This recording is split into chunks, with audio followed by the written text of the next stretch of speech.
Hey otakus, what's up? Welcome to our channel Mister Indian Otaku. तो आज मैं इस वाले फ्री रिव्यू करने वाला हूँ Transformers War for Cybertron Chapter 1 Siege का, जो कि नेटफ्लिक्स की नई ट्रांसफॉर्मर ट्रायलॉजी का चैप्टर 1 है।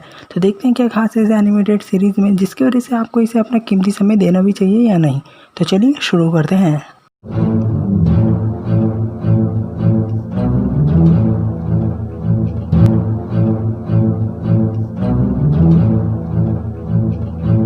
तो सदियों पहले मैंने ट्रांसफॉर्मर्स को देखना शुरू किया था, वो भी इसलिए क्योंकि बचपन में कार्टून नेटवर्क पर मेरा फेवरेट शो ग्रैंड सीजर्स आता था। और ग्रैंड सीजर्स हिंदी डब में तो नेट में मुझे मिला नहीं, और शायद है भी नहीं। हालांकि इंग्लिश डब में नेट में हो सकता है, खैर उस पर भी कभी बात करेंगे। तो ट्रांसफॉर्मर्स मैंने पहली बार तब थोड़े से वक्त के लिए देखा था जब ये शो ग्रैंड सीजर्स के ख़त्म होने के बाद या शायद स्टार्ट होने से पहले आता था। और मेरे ख्याल से उस टाइम भी एनिमेटेड वर्जन ही आता था उस टाइम, क्योंकि वो बचपन का समय था। तो ट्रांसफॉर्मर्स देखने के बाद मुझे कुछ ही चीज़ें याद रही, और वही चीज़ें याद थी Transformers War for Cybertron Chapter 1 Siege को देखने से पहले, जिसमें इंक्लूड है ऑटोबॉट्स, और इसमें आते हैं ऑप्टिमस प्राइम और बम्बल बी।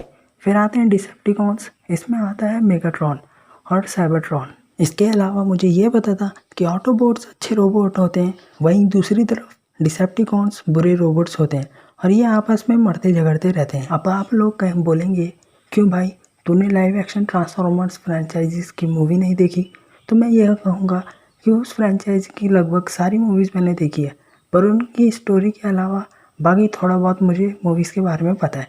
जैसे कि माइकल बे ने 5 मूवीज़ को डायरेक्ट किया है, कुछ में मेगन फॉक्स हीरोइन थी, फिर मार्क वालबर्ग, और फिर बम्बल बी मूवी में जिसे किसी और ने डायरेक्ट किया है, उसमें हेली स्टैनफेल्ड, जॉन सीना और मेज रनर फिल्म सीरीज़ का हीरो डेलन ओब्राइन थे। अब स्टोरी तो तब पता होगी ना जब ध्यान दिया होगा, वो तो बस एंटरटेनमेंट के लिए उन मूवी को देखा मैंने, बाकी किसी चीज़ में ध्यान ही नहीं दिया। अब तुम इसी बात से मेरी हालत का अंदाज़ा लगा सकते हो कि इस सीरीज़ को देखने के बाद मुझे पता लगा कि फीमेल ट्रांसफॉर्मर्स भी होती है।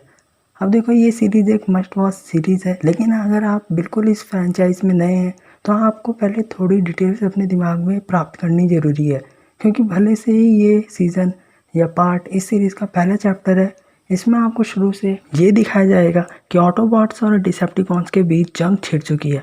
उसके पीछे का रीज़न आपको देखने को नहीं मिलेगा, क्योंकि उस रीज़न का पता ट्रांसफॉर्मर्स को जानने वालों को पहले से ही पता है। लेकिन अगर आप नए हैं तो आप चिंता मत कीजिए, क्योंकि मैं हूं ना। अब रीज़न तो इसमें भी बताया जाता है, लेकिन ना तो ज़्यादा डिटेल में, और दूसरा काफ़ी लेट में भी। तो असल में होता कुछ ऐसा है कि एक प्लेनेट है साइबरट्रॉन नाम का, जिसे पहले मैं एक ट्रांसफॉर्मर समझता था। तो साइबरट्रॉन प्लेनेट होमलैंड है सारे ट्रांसफॉर्मर्स का, जिसमें ऑटोबॉट्स, डिसेप्टिकॉन्स और बाकी ट्रांसफॉर्मर्स रहते हैं। तो वार की पहल करता है मेगाट्रॉन, जो कि कास्ट सिस्टम के खिलाफ ऑटोबॉट से विद्रोह करता है। मतलब डिसेप्टिकॉन से काम कराया जाता था, सीधी सी बात है। और इसी के चलते मेगाट्रॉन को सारे डिसेप्टिकॉन्स और साइबरट्रॉनियन का साथ मिल जाता है, जिसके चलते वो उन सबका लीडर बन जाता है। लेकिन लीडर बनने के साथ साथ उसके मकसद भी चेंज होते जाते हैं, और इसी के चलते ऑटोबॉट्स और डिसेप्टिकॉन्स के बीच वार स्टार्ट हो जाती है, जहाँ ऑटोबॉट्स का लीडर ऑप्टिमस प्राइम होता है। साथ ही मुझे तो इस सीरीज़ को देखकर ही पता चला कि बम्बल भी शुरू से ऑप्टिमस प्राइम के साथ नहीं था, और बहुत सारे ऑटोबॉट्स और डिसेप्टिकॉन्स के नाम भी पता चले। वो बात अलग है कि जब इन दोनों ही फैक्शन के रोबोट्स एक साथ होते हैं तो पहचानना मुश्किल हो जाता है कि कौन किसके साइड है। फिर उनके सिंबल्स काम आते हैं, वो भी ध्यान से देखने पर। इस सीरीज़ का एनिमेशन मुझे काफ़ी अच्छा लगा। मतलब वैसे उम्मीद नहीं थी मुझे इससे, खासकर जापान 6/2020 एनीमे को देखकर, लेकिन इस सीरीज़ ने मुझे गलत साबित कर दिया।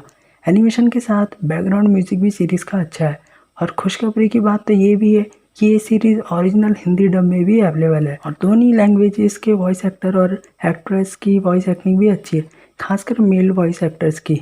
बस सीरीज़ के 2 नेगेटिव पॉइंट्स हैं, वो भी मुझे इसलिए लगे क्योंकि मैं ट्रांसफॉर्मर्स फ्रेंचाइजी के बारे में ज़्यादा कुछ जानता नहीं हूँ। पहला पॉइंट तो है कैरेक्टर डेवलपमेंट, जो कि उनके लिए इम्पॉर्टेंट नहीं है, जो इस फ्रेंचाइज को सालों से फॉलो करते हैं, क्योंकि वो लोग तो सारे कैरेक्टर को अच्छे से जानते होंगे। हालांकि नए व्यूअर्स के नज़रिए से कैरेक्टर डेवलपमेंट पुअर है, उन्हें कोई फ़र्क नहीं पड़ेगा अगर किसी कैरेक्टर के साथ कुछ भी हो जाए। दूसरा पॉइंट है सीरीज़ की पेसिंग, जो स्टार्ट में तो सही है लेकिन लास्ट में मुझे थोड़ी तेज़ लगी। ओवरऑल ये नेटफ्लिक्स की ओरिजिनल ट्रांसफॉर्मर्स ट्रायलॉजी का पहला पार्ट मुझे तो पसंद आया और मैं आप लोगों को भी इसे देखने के लिए बोलूँगा क्योंकि ये एनिमेटेड सीरीज़ आपको एंटरटेन करेगी, वो भी बिना बोर किए। साथ ही इस सीरीज़ में सिर्फ 6 एपिसोड हैं, वो भी लगभग 24 मिनट के, जिनके लिए तो आप थोड़ा टाइम निकाल ही सकते हैं। तो आज के लिए बस इतना ही। अगर आपको मेरी वीडियो जरा सी भी अच्छी लगी तो वीडियो को लाइक कीजिए, कमेंट कीजिए, शेयर कीजिए और सब्सक्राइब ना करने की गलती तो बिल्कुल भी ना करें। और अगर सब्सक्राइब कर ही लिया तो साथ में बगल में देखिए घंटी के आइकन को दबा के ऑल पर क्लिक कर लीजिए ताकि मेरी आने वाली वीडियो की नोटिफिकेशन आपको मिलती रहे। तो मिलते हैं फिर अगली वीडियो में। Till then stay at home, stay safe, take care and good bye.